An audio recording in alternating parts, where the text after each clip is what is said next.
Hey everyone, welcome back to the channel. I know I have been slacking on video uploads recently, but I'm very excited to announce that I have just recently earned my Professional in Human Resources certification from the Human Resources Certification Institute. In today's video, I will be highlighting my journey to passing the test while sharing some of my tricks and tips for earning the certification on my first attempt. Before we get too far into today's video, I want to thank all of my viewers. We just passed 400 subscribers, and this channel has been growing so much recently. It makes my heart happy that I'm able to touch and inspire so many professionals on their HR journeys, and I'm excited to see where and how this channel continues to grow. The biggest chunk of my HR studying happened during my studying for the SHRM CP certification. If you haven't seen my study tips and tips for that certification, I would highly recommend checking out that video. I studied for the SHRM for months, and after I had a grasp on the SHRM content, I figured I would continue on and earn the PHR certification as well since the content was still fresh in my mind. I sat for my SHRM exam on May 1st, and I went on vacation the week after. So the entire month of May, I didn't do any extra studying or anything. I went on vacation, relaxed, and spent some time congratulating myself for passing my test. When I returned from vacation, it was much closer to June. My boss, who was pivotal in encouraging me to sit for my SHRM certification, was shocked when I told her I wanted to take the PHR exam as well.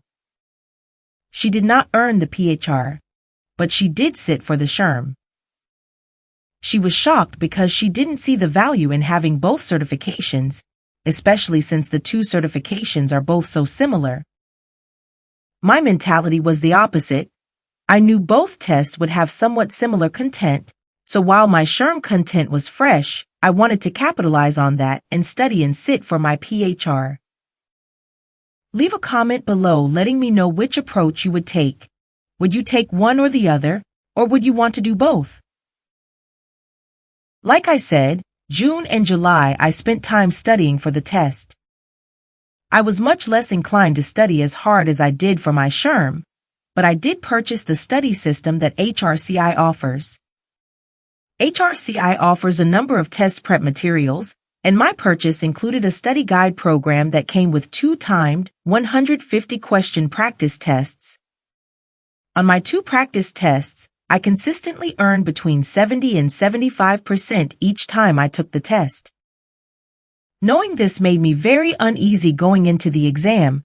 I spent days trying to calculate what a 70% on the HRCI practice tests equated to in terms of the actual test and how those translated, but I couldn't find too much information on that.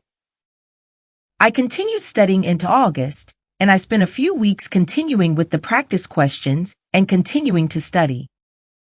I scheduled my exam day for August 24th at 8 a.m. The test is about 2.5 hours, and I was able to start right on time.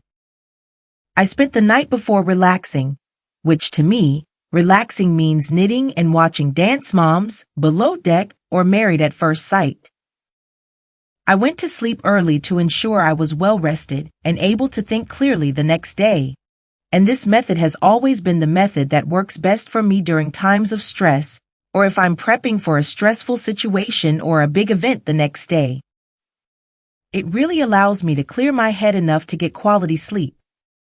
I arrived at my testing location at about 7:45, and they allowed me to use the restroom before sitting for my exam. My testing room was very cold. I wish I brought a light jacket because it was so cold in there. For identification purposes, they do scan your palm to ensure you are the person taking your exam. You have to scan your palm on your way into your test and on your way out of your exam. My palm scan failed on my way out. The sensor could not find my veins because my hands were so cold. So one of my big recommendations would be bringing something to keep you warm while you're testing.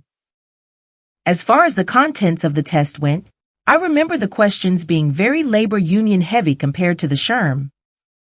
I didn't study anything about labor unions, and there wasn't really any content in the practice questions on labor unions, so I felt uneasy. The exam is broken into 7 functional areas. Business management and workforce planning and talent acquisition make up 14% of the total exam.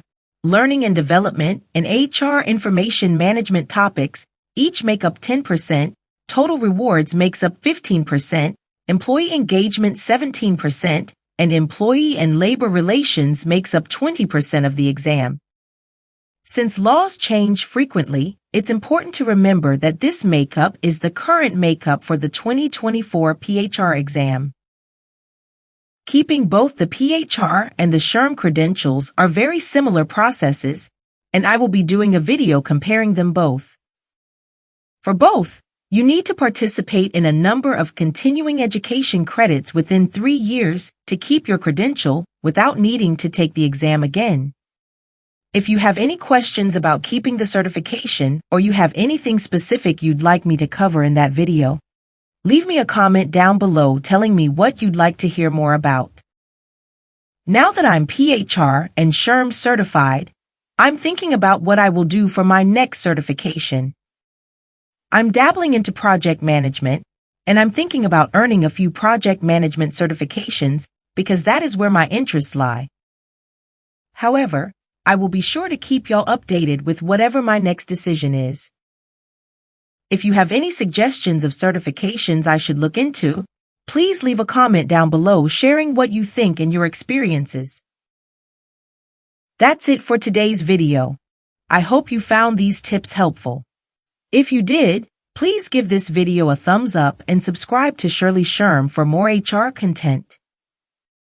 If you have any questions or additional tips, leave them in the comments below.